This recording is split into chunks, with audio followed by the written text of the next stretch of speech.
দুপুরবেলায় আজকে ভাবলাম কি রান্না করি, তাই সোয়াবিনের মাঞ্চুরিয়ান রান্না করবো। সোয়াতে করে বন্ধুরা দেখো, এই জলের থেকে গাজরগুলোকে উঠিয়ে নিচ্ছি।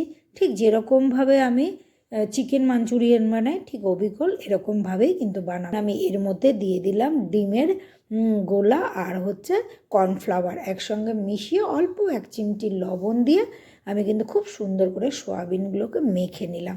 এখন যেই তেলটা গরম হয়ে যাবে এর মধ্যে কিন্তু দেখো সুন্দর করে আস্তে আস্তে করে সোয়াবিনগুলোকে দিয়ে ভেজে নেব, তাহলে না গায়ের মধ্যে একটা কোটিং হয়ে যাবে আর জিনিসটা খেতেও কিন্তু খুব সুন্দর লাগবে।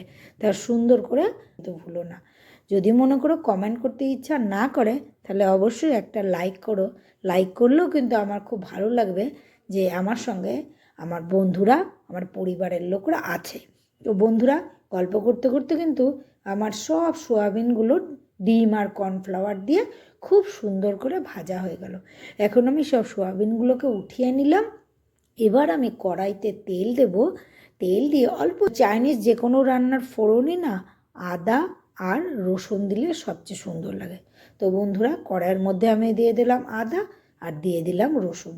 তো খুব সুন্দর গন্ধ বেরিয়ে গেছে।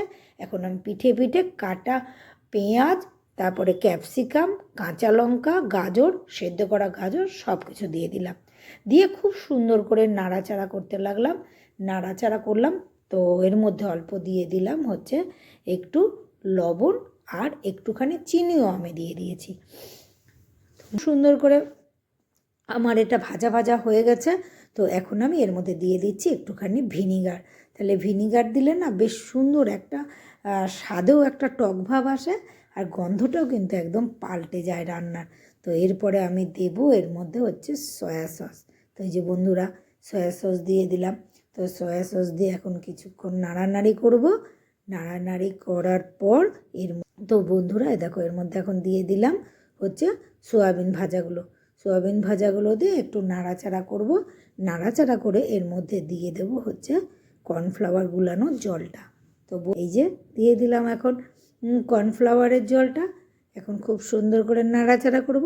নাড়াচাড়া করেই কিন্তু তারপরে বন্ধ করে দেব। তো বন্ধুরা, অবশ্যই অবশ্যই কিন্তু তোমরা যারা সোয়াবিনের মাঞ্চুরিয়ান খাওনি তারা এইভাবে অবশ্যই মাঞ্চুরিয়ানটা রান্না করে খাও।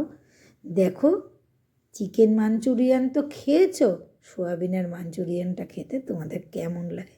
তো বন্ধুরা, সঙ্গে থেকো, ভালোবাসা দিও, আর আগামী দিনে আরও সুন্দর সুন্দর রেসিপি নিয়ে আসার চেষ্টা করব। বন্ধুরা, আজকের মতো ভিডিওটা এখানেই শেষ করছি। তো এখনই আমার মাঞ্চুরিয়ানটা রান্না শেষ হয়ে গেছে। তো তোমাদের কেমন লাগলো? ভালো লাগলে অবশ্যই ভালোবেসে সঙ্গে থাকো। তাহলে আজকের মতো আসি, টাটা।